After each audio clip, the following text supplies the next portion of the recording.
All right, and this is going to be the second half of the pose-to-pose animation tutorial using the chair sit to stand exercise. So, first thing that I want to do, continuing on, is I want to look at my keyframes. So what I'm going to do is I'm going to go into this selected controller right here. I'm going to go to Select Objects, and I am going to go down the line and make sure that I like my keyframes. If I'm looking here, it looks a little casual to me, which I'm okay with. Generally speaking, I would say to push this even further, but again, for the sake of the exercise, I think we'll be okay here. So now that I have my keyframe set, I'm going to again check the timing. This still feels a little fast. I still want my character to stretch and hold that pose and then gently rest back into a C shape. But for now, I'm going to leave that there and we'll mess with the timing later. So now that I have my keyframes, I'm going to start doing my in-betweens. So my character is just kind of resting and relaxing. I'm not going to touch my character too much from here. What I want to do is, let's play this right here and just see how the timing is for this. Okay, this feels a little fast to me. So we're hitting this in about 10 frames. That feels rather quick, but I'm just going to move this a little bit forward to give myself some more frames so that it takes more time to get to this pose. So I'm going to now go here. Something that I personally like to do is I like to go in the middle between keyframes, and I like to favor particular poses. So this is something that we as animators like to do. We'll go dead center in the middle of two keyframes, and again, you don't want your spacing to be even. So what we like to do is we like to favor particular sides. In this case, I want to favor this pose right here because I want to ease into the animation.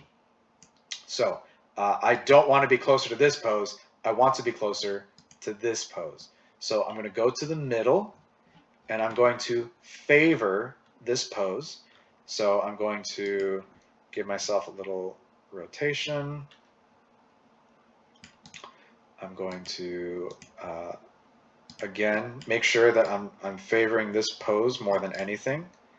So I'm going to go here,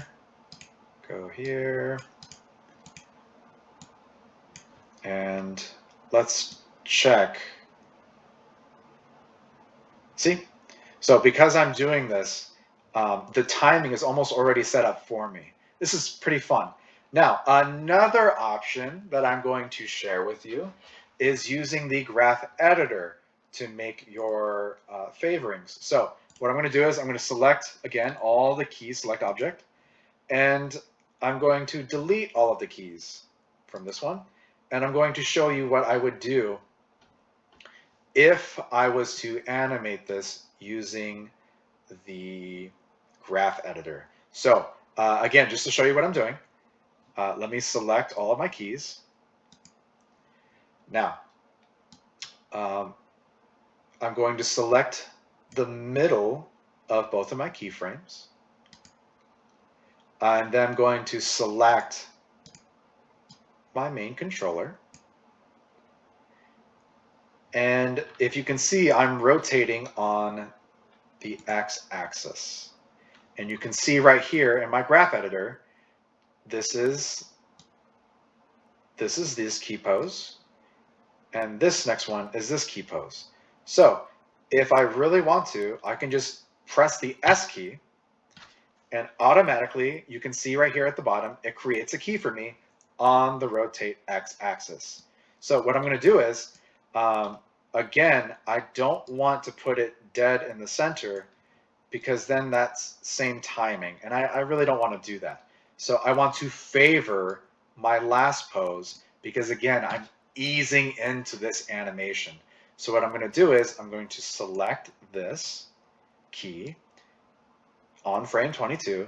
I'm going to hold down the the shift key, holding down the shift key, words, and I'm going to move it closer and favor my last key pose. So as you can see, using the graph editor, I'm able to manipulate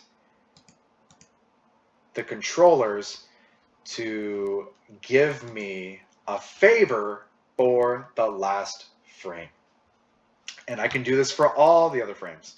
So I'm going up the spine, and again, instead of making this right in the middle, I'm going to favor the first one by making it closer, lower to this key right here. And I'm going to go down the spine and select keys. So again, I'm going to favor the last pose by making it closer to the bottom here. If I wanted to favor the opposite end, I would lift it up closer so that it would be closer to the next pose. But again, I want that timing to feel like it's easing in, so I'm going to favor the first pose. Now there may be some instances where you want to make one controller closer to the next one, and I'll show you what that is later. That's probably going to be when I demonstrate the S curves. Let's see. Okay, so I'm going to go to the next part of the spine. I'm going to select just the rotate X. Now, it's a little close right here. It's kind of hard to see. So what I'm going to do is I'm going to press the A key, select these two frames, press the A key. Usually that works, but let's see what happens if I press the F key. Oh, it's not much better. Okay, in that case, what I'm going to do is I'm just going to zoom in. And I'm going to press the S key. And now when I select all these three,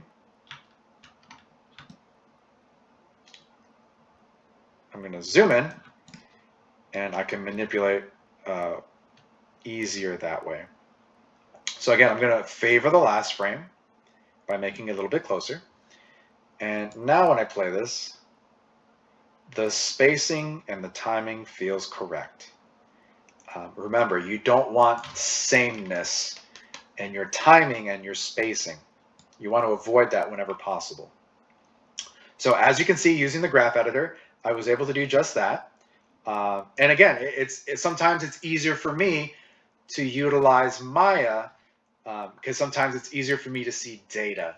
However, it is important to also practice being able to manipulate and move your character so that you can see what the timing and spacing looks like. I really want you to try to develop that eye. But if it is easier, here is an alternative method using the graph editor. So now that I have that, I'm going to just play with this one a little bit more. And again, I'm not going to move this too much. I don't want you to see too much of this animation. But if I'm going to move this spine backwards, remember the pendulum swing exercise. This is going to go forward if this goes backwards. So again, we're not moving much, but that's just to kind of give you a little feel. If anything, this is anticipation, so you know that the character is going to be moving forward. So I added a very subtle anticipation. Now that I have that anticipation and I have this in-between, I'm going to the next in-between. And this is where I'm going to have my character begin to go up. So again, I'm going to go to the controller. I'm going to right-click. I'm going to scroll down to select objects. So now I have all of the keys that I want. Again, I'm going to go to the very middle. And from here, I'm going to try to get my character into a pose that favors the last one. So what am I going to do? I'm going to first look at these two poses. So I definitely want their butt to be closer to the chair. So I'm going to go towards the middle.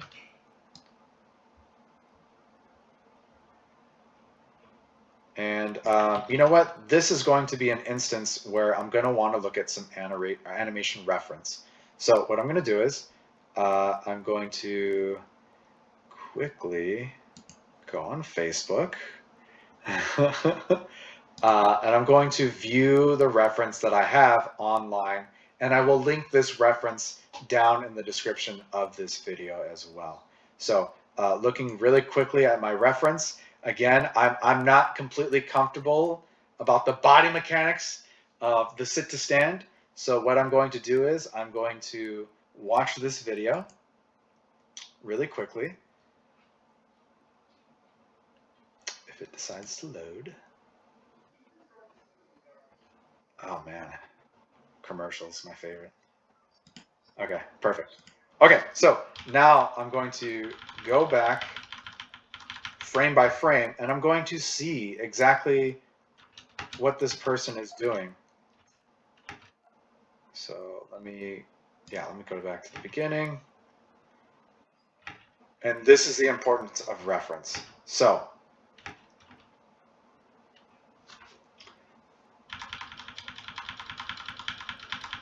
they rotate.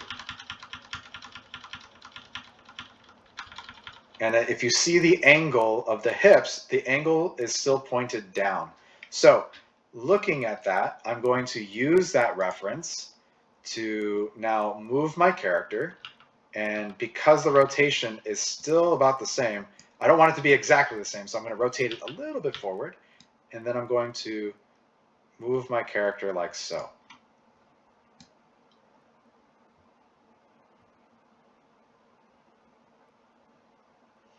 And you know what? When I get to this pose, I want them to be slightly forward. There we go. Perfect. Now, I'm favoring this last one a little bit too much, and it's kind of a really slow getup. So what I'm going to do is, again, I'm just going to move it a little bit forward.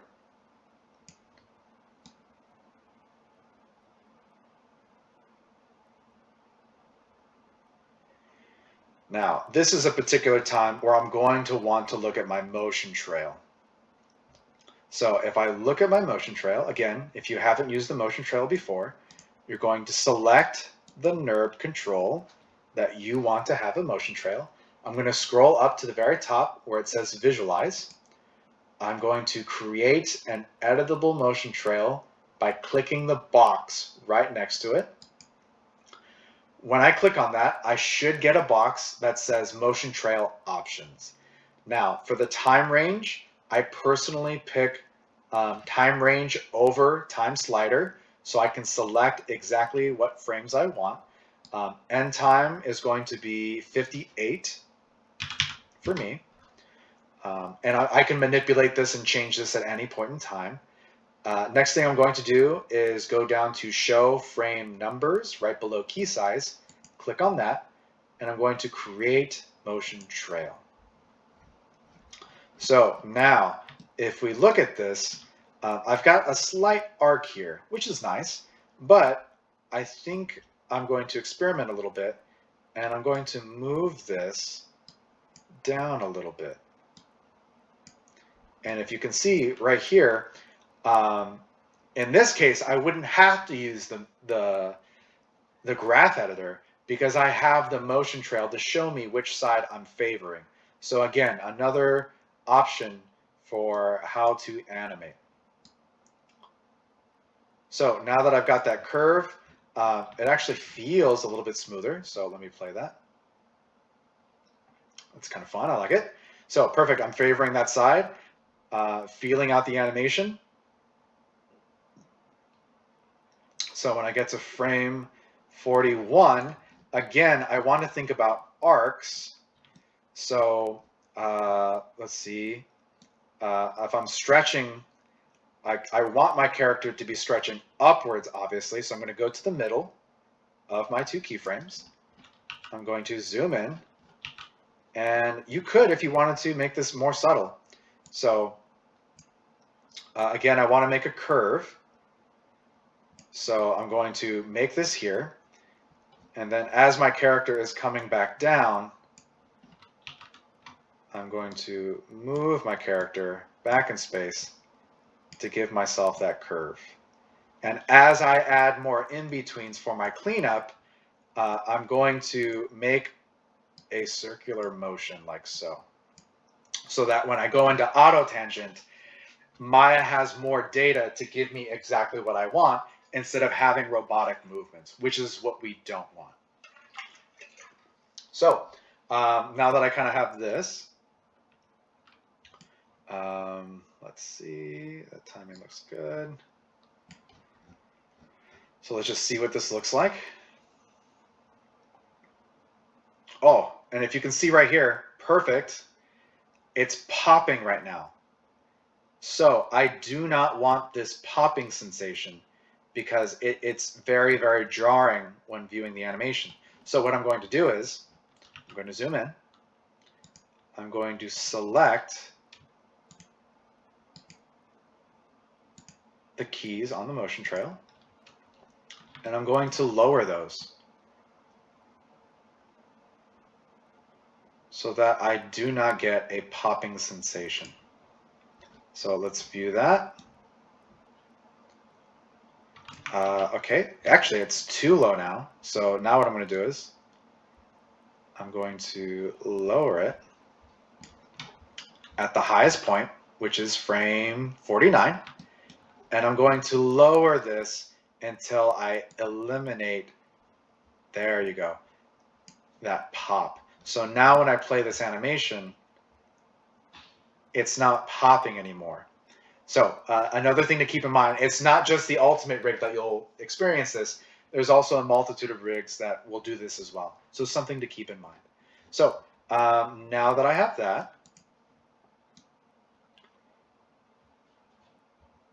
you can kind of see, and generally I would manipulate these in-betweens further, but I got a little ahead of myself and I did a little bit too much.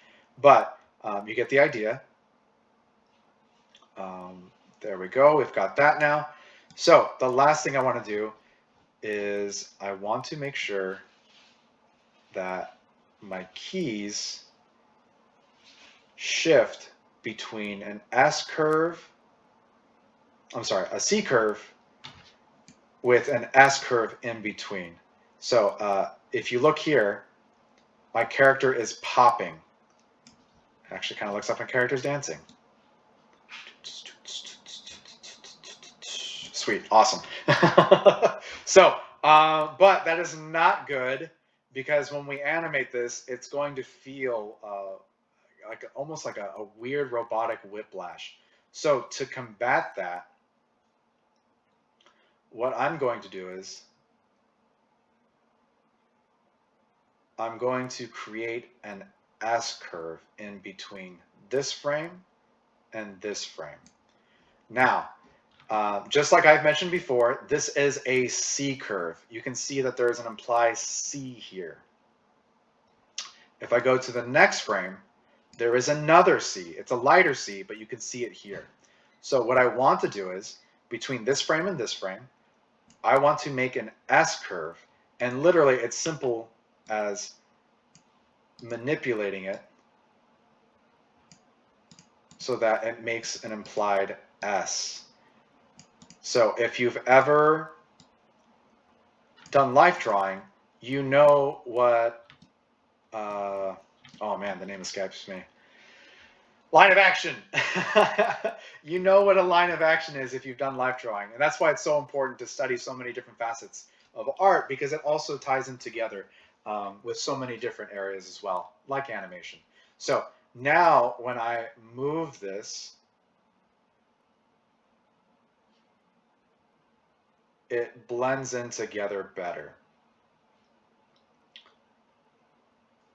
So what I would do to push this further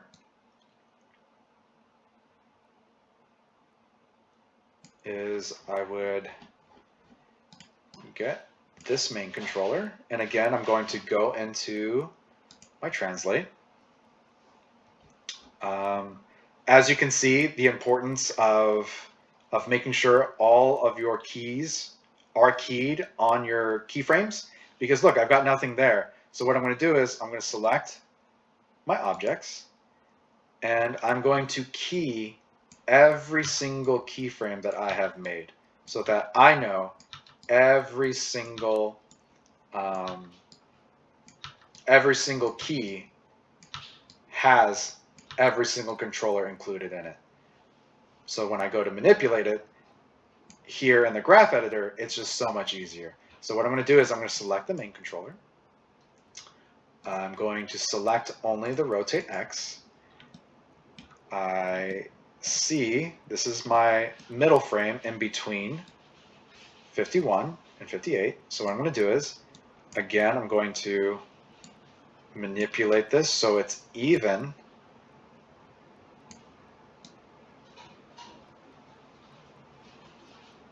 And boom. By doing this, I'm using Maya as a resource to be able to interpolate these movements for me. So I'm going to favor this side a little bit more.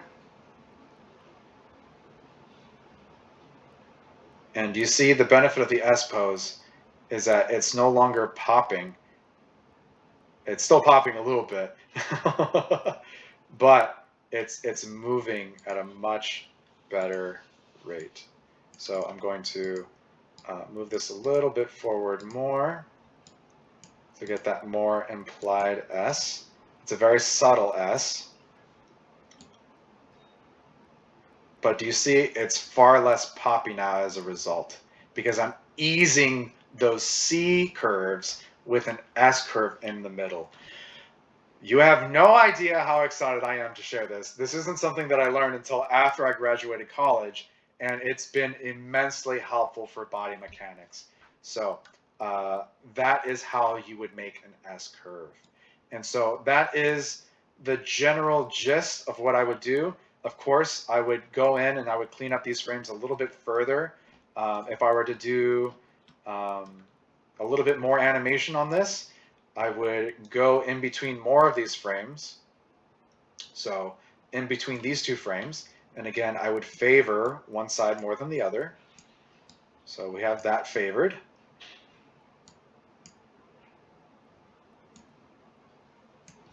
And I would just go through and use the motion trail to determine my timing and spacing. And then I would use the graph editor if I'm having a hard time seeing the character in between keyframes, then I would just use the graph editor. So don't be afraid to use the graph editor.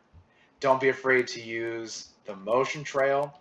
Do not be afraid to train your eye to be able to see timing and spacing better. But that is the general gist for doing pose to pose. And in the next week, I will teach you how to auto tangent and clean up your animation. Perfect. So that's it for this assignment. Yeah, good stuff.